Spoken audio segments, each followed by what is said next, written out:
Bonjour et encore bienvenue sur ma chaîne. Je suis Dolly la Maman Palace. Aujourd'hui, le thème c'est ôte tes souliers. Pourquoi ôter les souliers? Nous allons le voir tout de suite là dans le livre de Jean, vers chapitre 13, verset 8. C'était la veille de Pâques où Jésus était avec ses disciples. Alors Jésus dit à ses disciples de pouvoir ôter les sandales de leurs pieds. Alors Jean 13, 8 nous dit, Pierre lui dit, non, jamais tu ne me laveras les pieds. Jésus lui répondit, si je ne te lave les pieds, tu n'auras point de part avec moi.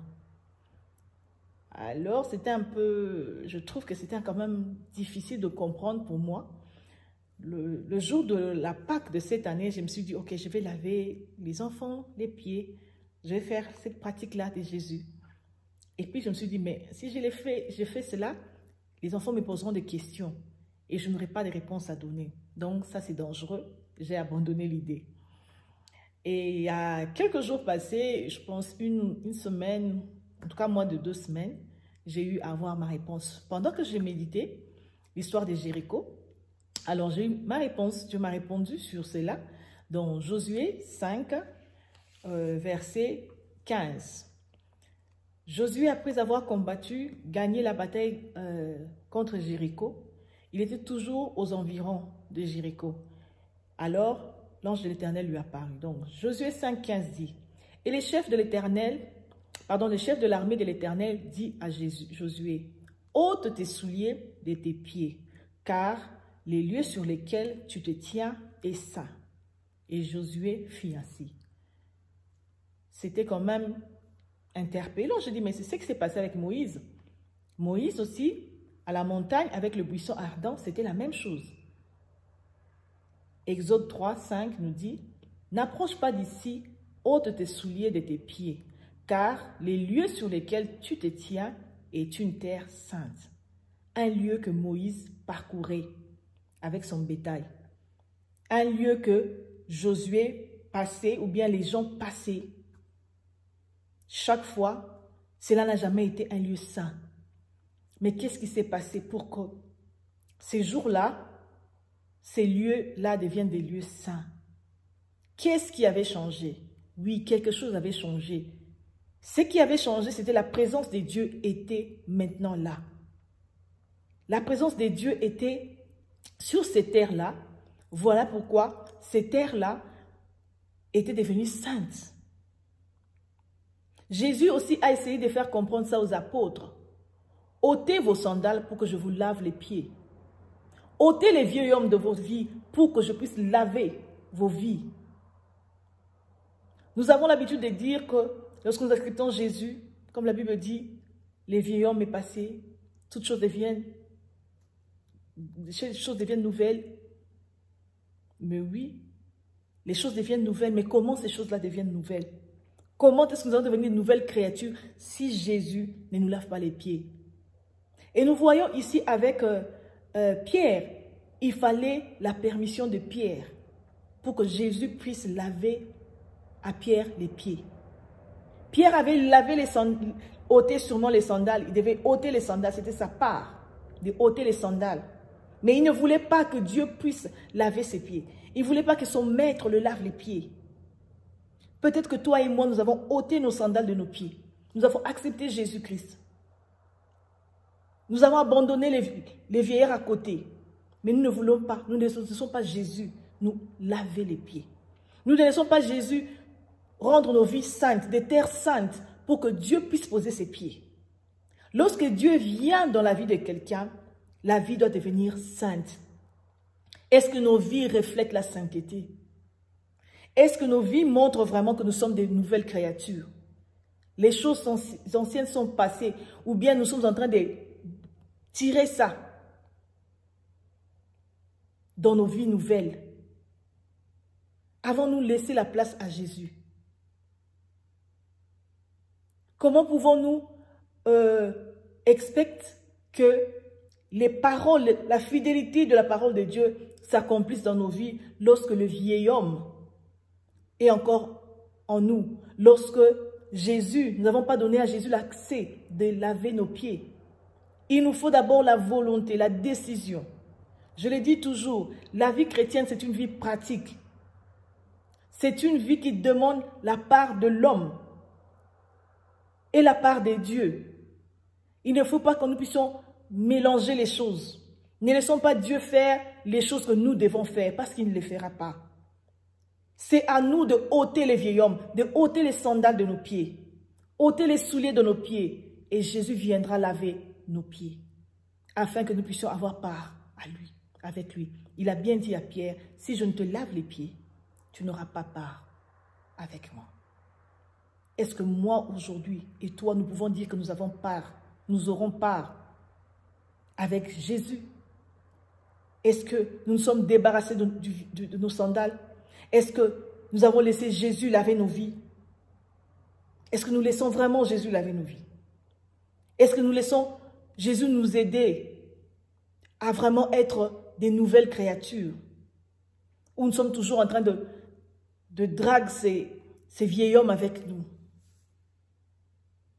Il ne pourra rien se passer dans nos vies si nous n'enlevons pas les sandales de nos pieds.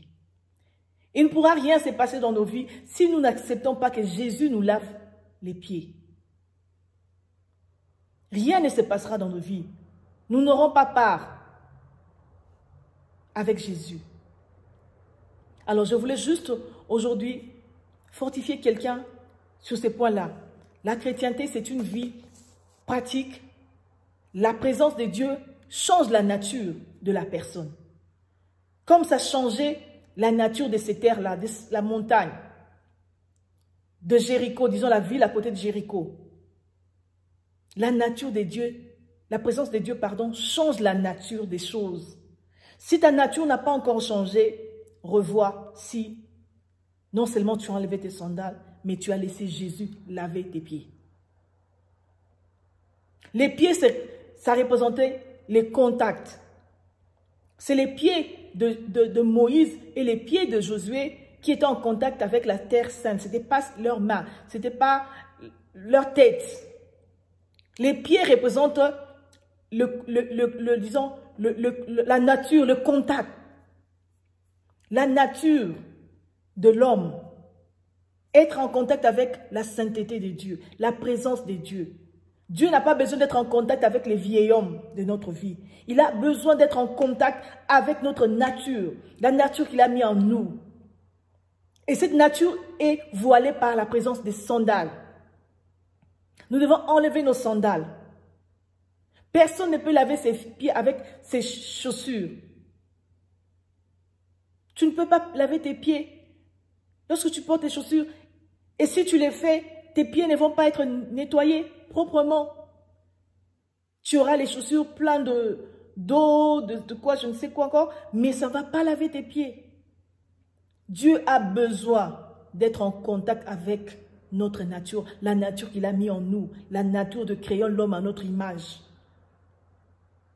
Et le vieil homme cache cette nature. Dieu ne peut pas travailler, il ne peut pas laver cette nature-là.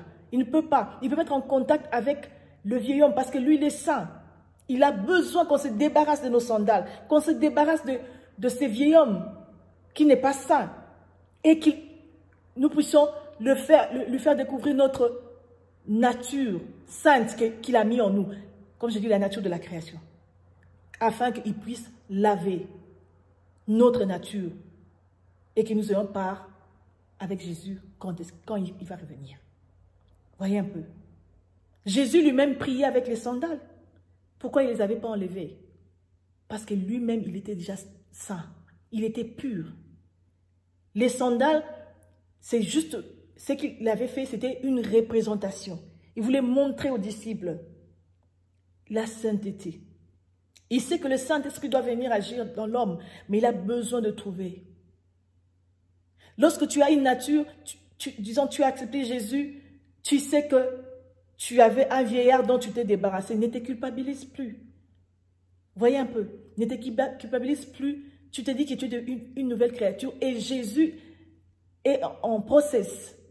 Il est en train d'agir, de te laver les pieds de nettoyer les orteils, les ongles, toutes ces choses-là, il est en train de le faire. Ne te culpabilise pas. Le diable peut venir essayer de te dire, oh écoute, hein, tu vois toi, ça c'est ton passé, il est trop lourd. Oui, il est lourd, tu t'en es débarrassé, tu peux t'en servir comme témoignage de comment Jésus t'a sauvé, comme référence pour aider les autres, dans les conseils par rapport à l'expérience que tu as eue. Mais pas de culpabilité. Il nous le montre que lui, il est prêt à laver nos pieds. Donc, dès que tu sais que tu as déjà enlevé les sandales, believe en Jésus qu'il est en train de faire le processus du nettoyage. Là où il y a la sainteté.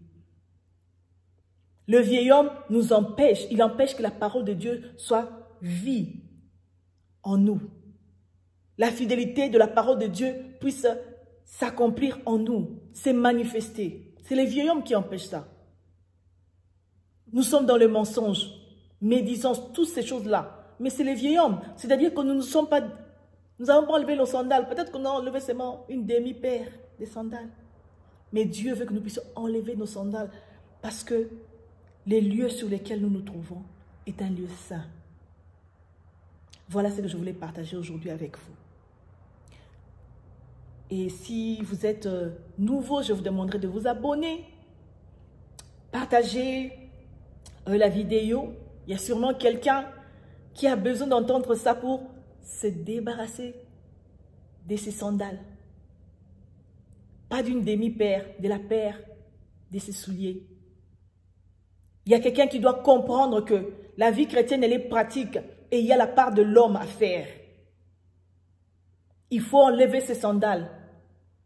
Il ne faut pas qu'on continue à crier, à dire ceci, non.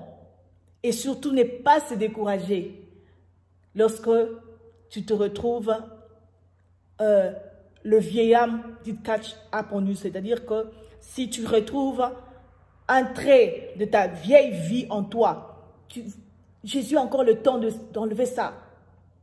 Il est toujours là. Mais il faut que toi, que tu aies cette volonté-là de pouvoir vraiment abandonner les vieils hommes. Que le Seigneur nous bénisse. En tout cas, méditons sur ces versets de Josué, de Jean.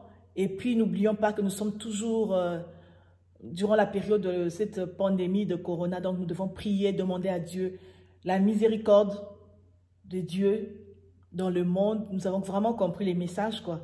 Et que le Seigneur ait pitié et qu'il enlève ça. Beaucoup de gens sont en train de mourir de la maladie, ce n'est pas de la blague, mais il faudra que le Seigneur nous aide. Que ce soit quelque chose, une maladie politique, démoniaque ou je ne sais quoi, mais Dieu est capable de faire échouer les plans des hommes ou les plans des ténèbres. Que le Seigneur nous bénisse et on se voit à la prochaine vidéo.